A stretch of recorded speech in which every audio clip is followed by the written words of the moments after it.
on behalf of the team at Inuvo Intelligent Advertising, wanted to welcome everyone to the future of programmatic advertising, AI, and why-based marketing. My name is Victor. I am the Senior Director of Programmatic Media Sales and Marketing for Canada.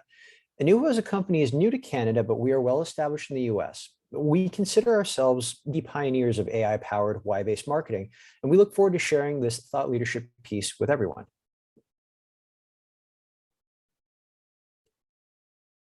So we're going to address several things today, and that includes the current digital media ecosystem. It's really important that we talk about where we are right now and talk about the disruption to this ecosystem that's really upending everything and how it's really rooted in consumer privacy more than anything else.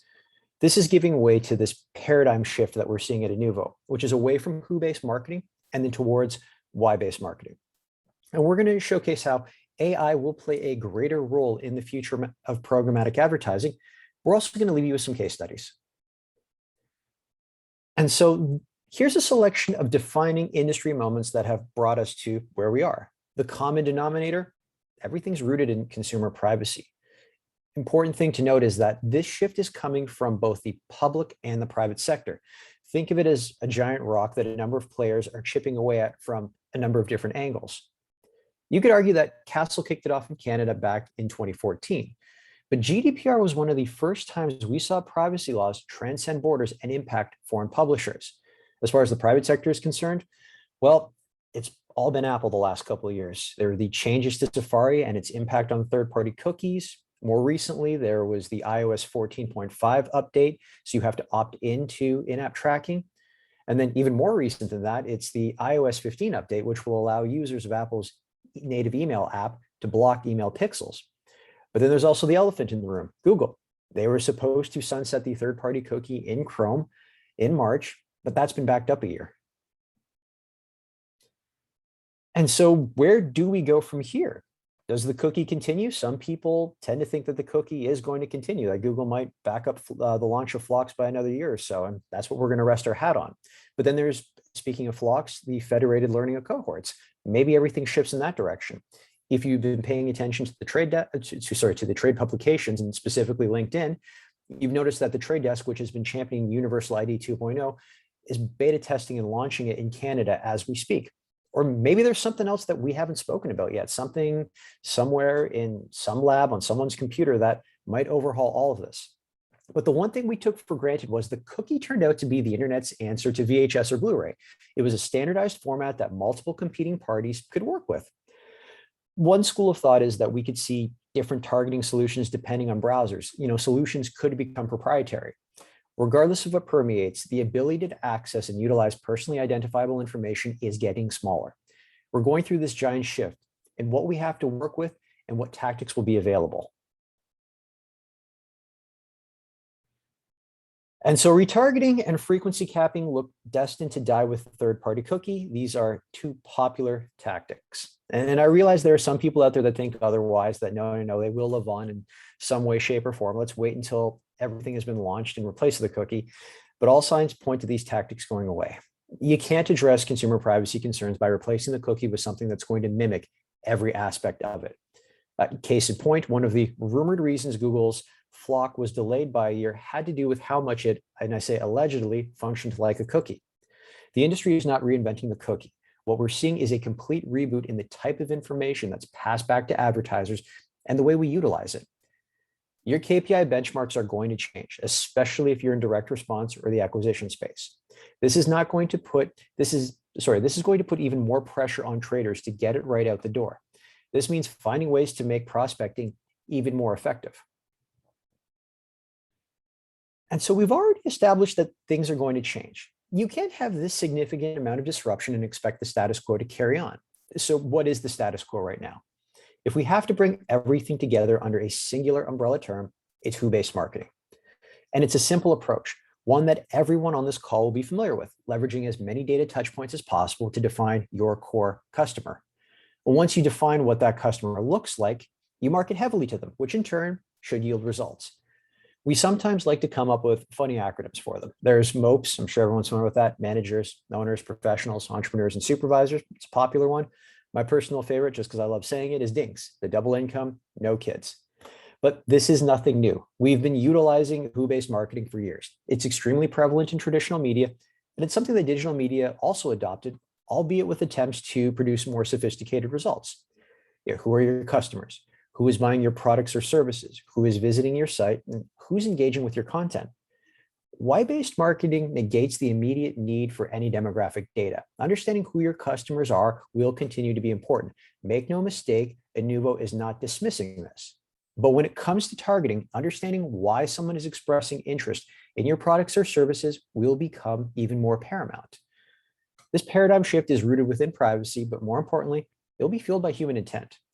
By understanding the intent behind a user's behavior as they traverse the internet, you don't need to know who they are, only why they intend to purchase. So how are we going to achieve this?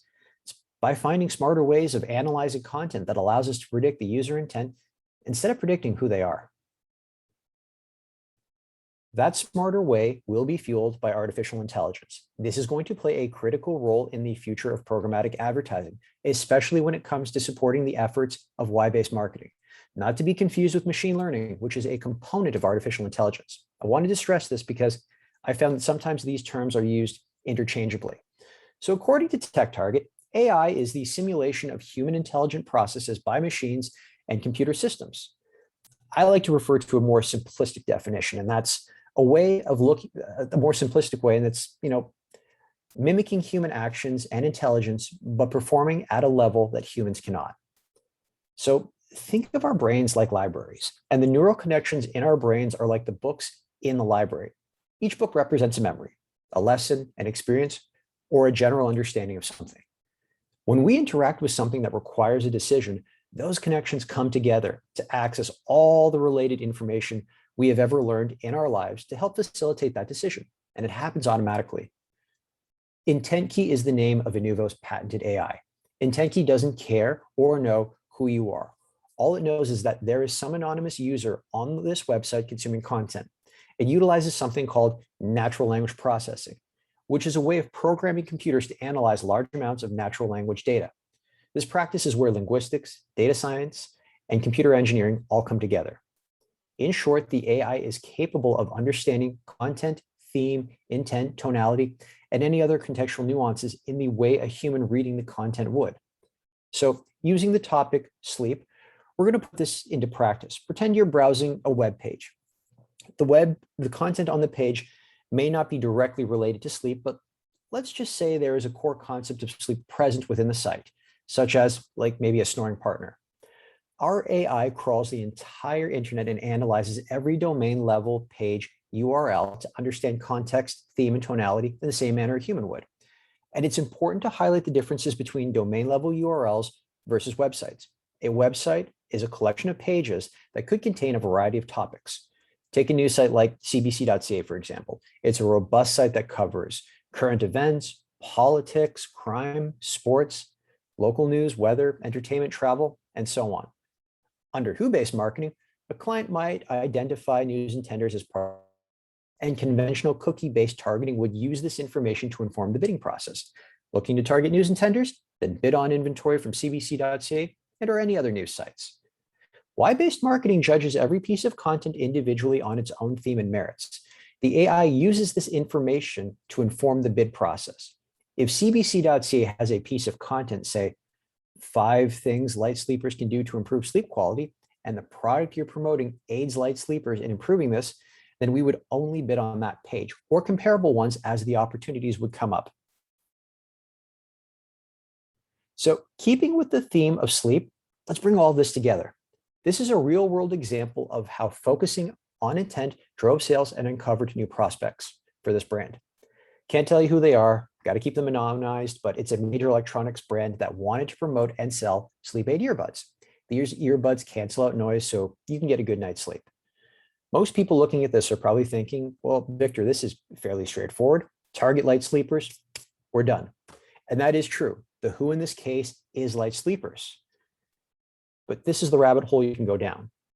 When they built their who using various data touchpoints, which includes zero-party data, first-party data, and third-party data, which included the cookie, they came up with what you see on the left. Moms, age 30 to 45, got 2 kids, they're married. dual household income of 140K, possibly interested in tech, college educated, frequent business traveler, interested in fashion, urban living. See the problem with this? I think it's fair to assume that everyone on this webinar knows a light sleeper. Hell, you might even be one yourself. And even if you agree with the profile, you can't ignore the limitations of such a specific focus. Who-based marketing has created a profile that backed this brand into a box, which is going to make finding incremental prospects very difficult. On the right-hand side is what Inuvo discovered when leading with why-based marketing. We discovered an entire new group of prospects. The AI allows us to better understand the content if, say, the word bark is in it. And if the content is about tree bark, or is it about a dog barking? If it's a dog barking, understanding the context of the narrative. Why were the prospects interested in the earbuds? They owned short-snouted dogs, think pugs or the various breeds of bulldogs out there. And these dogs had a condition called brachiocephalic syndrome. It's the condition similar to sleep apnea for humans. And so this next line shouldn't surprise anyone on this call who has a dog from the aforementioned breeds. When they're awake, they're likely to be snorting or barking. When they're asleep, they're snoring. Who-based marketing argued that urban living, college-educated moms who travel frequently for business were the target. But why-based marketing discovered that customers planned on using the earbuds to drown out noise from short-snouted snoring dogs so they could get a good night's sleep.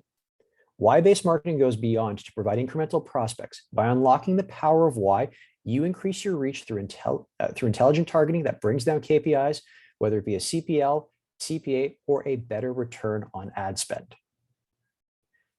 And so this is a high-level example of why-based marketing in action via Inuvo's IntentKey. Upon first glance, this might look like keyword targeting, but I assure you this is not the case. We have mapped out 25 million concepts of interest that help our AI read and understand content at the human level. Remember a couple of slides back when I said that AI is mimicking human actions and intelligence and performing at a level that humans cannot? Well, in this instance, the AI is reading the content, understanding the theme and tonality, then deciding whether or not this signals intent for sleep aid headphones. It's doing exactly what a human could do. We would all love to have the opportunity to vet each piece of content before an ad is placed. But because programmatic media moves in milliseconds and not hours, this is where the AI outperforms the human.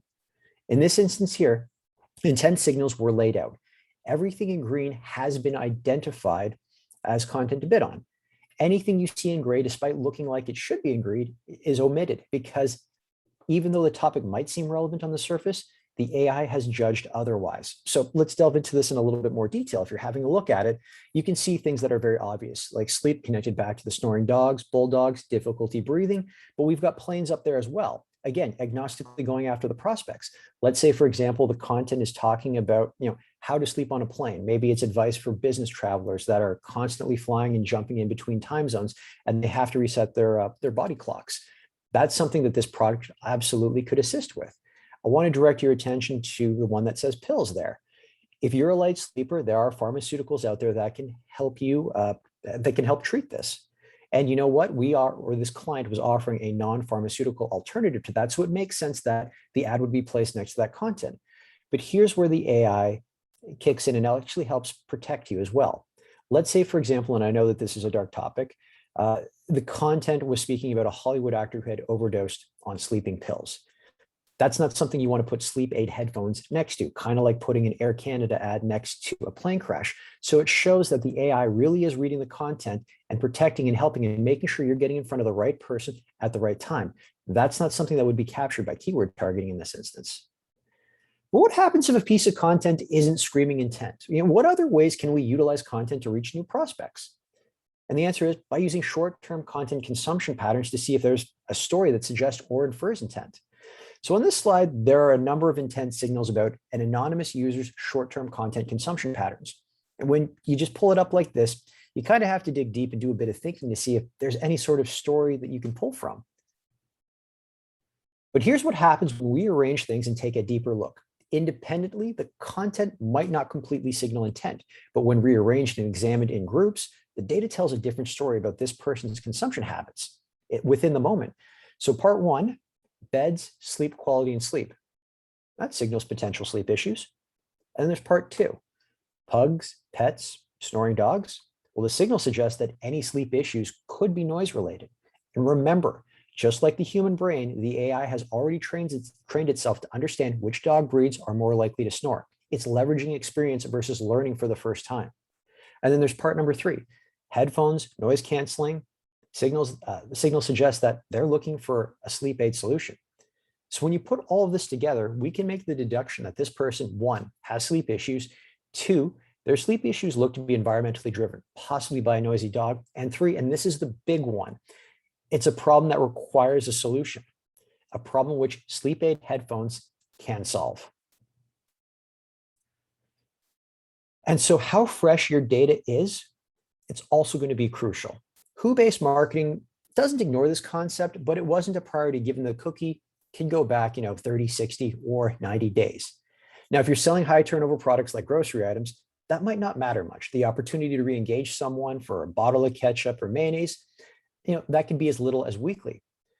But if you're promoting something more expensive with a longer life cycle, say a phone, a car, or a computer, then it's important that you reach the individual when they're in market. Our internal data has found that 80% of conversions occur within the first 2 hours of expressed intent behavior. Well, what does that look like in programmatic terms? If you're pushing sleep aid headphones, then it could be as simple as a piece of content like 5 ways to get a good night's sleep if you're a light sleeper. Or going back to my previous example of finding a story in short-term web history, it's examining the content consumption patterns in real time to anticipate what the individual is thinking or what they could do next.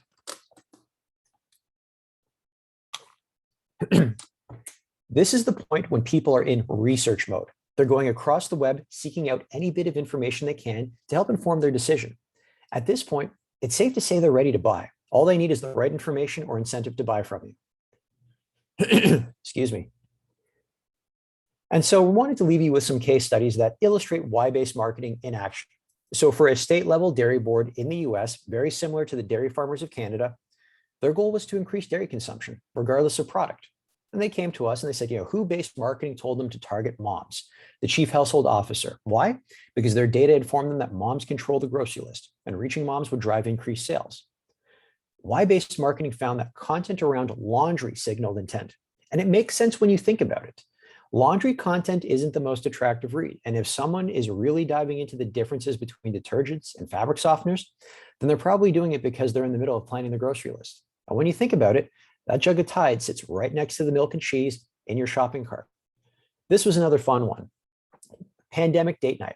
Why-based marketing also found that pandemic date night content signaled intent. This was content in and around what to do when you can't go out. Our research team made an interesting inference, when they reviewed a sample of the domain level URLs. What was one of the pandemic date night activities? Turned out to be cooking. People were foregoing takeout in favor of cooking at home, which could mean that said takeout budget is reinvested into the grocery budget for maybe making a homemade lasagna or a cheesecake. For a renowned casino and steakhouse, who-based marketing told them to target males who love to gamble and enjoy a good steak, a very stereotypical demographic for this product. But why-based marketing found prospects were looking for fine dining vegetarian options. This client wasn't even aware the vegetarian options on their menu were held in high regard by vegetarians. And last but not least, a US-based financial service provider promoting a college savings account. It's very similar to the RESPs we have up here in Canada. And who-based marketing told them, go target parents aged 25 to 34 with newborn kids. But why-based marketing found something a little bit different. The intent signals passed back were around, top golf courses, European travel, and then RV travel. And what we actually found was that content popular with retirees signaled intent, suggesting that the grandparents were actually the drivers behind establishing the college savings account, even though the parents were the ones that had to go into the bank and get it set up from the ground up for their child. And so just to recap, it's privacy safe, no personally identifiable information is collected. Who you are isn't the primary focus. Why you're signaling intent for a product or service is. There's a ton of insight to be mined when you focus on the why. It's future-proofed because privacy is at the center of why-based marketing. Tactics are built to adapt to whatever the future of online targeting holds, and it provides better performance. Why-based marketing tactics take an agnostic look at targeting, helping you engage with a variety of different prospects that signal intent for your products or services, but it also provides brands with an understanding of granular level problems customers require solving.